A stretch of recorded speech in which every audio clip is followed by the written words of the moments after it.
সবাইকে স্বাগতম শ্রীমঙ্গলের অন্যতম সুন্দর একটি জায়গা হরিণচড়া গলফ মাঠ থেকে আছে মামুন আর আমি অসম্ভব সুন্দর। আমি একটু ঘুরিয়ে দেখাইছি। এই যে চারপাশটা, এদিকে সারি সারি গাছ, এখানে ডাউন সবুজ সবুজ গাছ।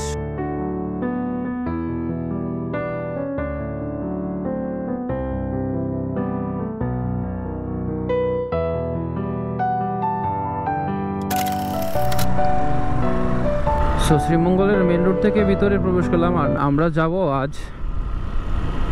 আমরা এখন যাব হরিণচড়া গলফ মাঠে। ফিনলে টি স্ট্রিটের দিকে প্রবেশ করলাম। হরিণচড়া গলফ মাঠে যারা আসলে আসেন নাই তাদের আসলে কাজে লাগবে। হরিণচড়া গলফ মাঠ হচ্ছে শ্রীমঙ্গল থেকে বের হয়ে বৌদ্ধভূমির পরে কিন্তু ফিনলে টি এস্টেট, সো ডান দিকে ফিনলে টি এস্টেট ঢুকে তারপর ফুলকুড়ি খেজুরি বাগান, দেন সোজা হচ্ছে হরিণচড়া গলফ মাঠ। তাছাড়া নিরালাপুঞ্জি কিন্তু এই রাস্তায় হরিণচড়া গলফ মাঠ, পরেই কিন্তু নিরালাপুঞ্জি যেতে হয়। সো সেম রোড আসলে হরিণচড়া আর নিরালাপুঞ্জির। আর যেতে যেতে চা বাগানের সৌন্দর্য উপভোগ করতে করতে চলে যাবেন হরিণচড়া। এই যে নিরালাপুঞ্জি আরও 10 কিলোমিটার, হরিণচড়া বেশি একটা হবে না, হাফ। আমরা চলে আসলাম হরিণচড়া গলফ মাঠে। এটি হচ্ছে হরিণচড়া গলফ মাঠ।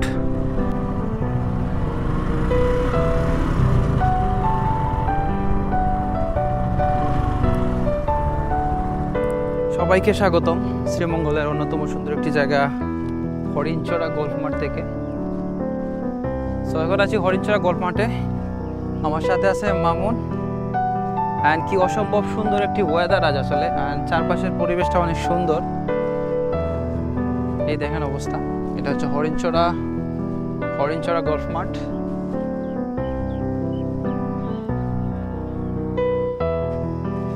আর এদিকে আছে রাবার বাগান অ্যান্ড সবুজ ঘাস, সবুজ কার্পেটের মতো আসলে। চারপাশের পরিবেশটা আসলে অসাধারণ। এই হচ্ছে একটা বড়ই গাছ। অ্যান্ড আমরা একটু উপরে আছি আসলে, আমরা ডাউনের দিকে এখন যাবো। আমি একটু ক্যামেরা ঘুরিয়ে দেখাচ্ছি। এই যে চারপাশটা, এদিকে সারি সারি গাছ, অ্যান্ড এখানে ডাউন সবুজ ঘাস। তারপর ওইদিকে আছে চা বাগান, এদিকে বাংলো। অ্যান্ড এইখান থেকে আসলে ক্যামেরায় জানি না কতটুকু দেখা যায়, বাট এইখান থেকে অস্থির একটা ভিউ আসলে। সবুজ ঘাস, মাঠ, গরু বাছুর সব মিলিয়ে আসলে অসাধারণ একটা পরিবেশ। অ্যান্ড শীতল বাতাস বইতেছে এখানে। জানি না আসলে ক্যামেরা কেমন দেখা যাচ্ছে। হ্যাঁ, আমরা নিচের দিকে এখন নামবো। সো এখানে কিছুক্ষণ সময় কাটালাম, ছবি তুললাম।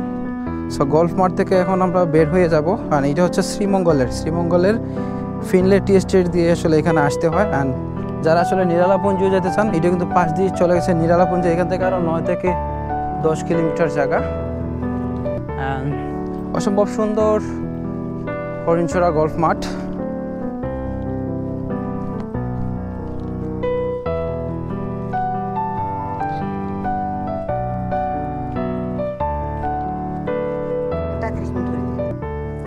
সো এখান থেকে একটু গলফ মাঠের ল্যান্ডস্কেপ একটু ভিউ দেখাই।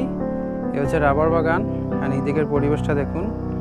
সো অসম্ভব সুন্দর, চোখের শান্তি, মনের শান্তি আসলে। সবুজ গাছপালা, সবুজ বন অ্যান্ড সবুজ চা বাগান, তারপর উঁচু নিচু টিলার মধ্যে গাছগাছালি, বন। সো জাস্ট অসাধারণ আসলে। সবুজের স্বর্গরাজ্য বলা যায় জায়গা আসলে।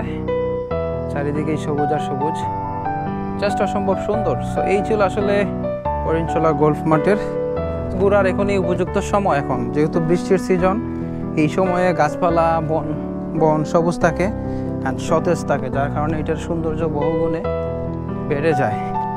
আর যদি আপনি শীতকালীন সময় আসেন তখন এই বনগুলা মরে যায়, যার কারণে এখনই আসলে উপযুক্ত সময় শ্রীমঙ্গল ঘোরার, এই হরিণচড়া গলফ মাঠ ঘোরার এবারে পারফেক্ট সময় এখন আসলে।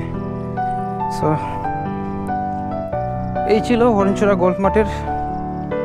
আশা করি আপনাদের কাছে ভালো লাগবে। আমাদের কাছে অনেক ভালো লাগছে, আমাদের কাছে ভালো লাগবে। অবশ্যই লাইক কমেন্ট করে পাশে থাকবেন, সাথে থাকবেন। সো এই বলে এখান থেকে বিদায় নিচ্ছি। অবশ্যই কমেন্ট করে জানাবেন এই জায়গাটা কেমন।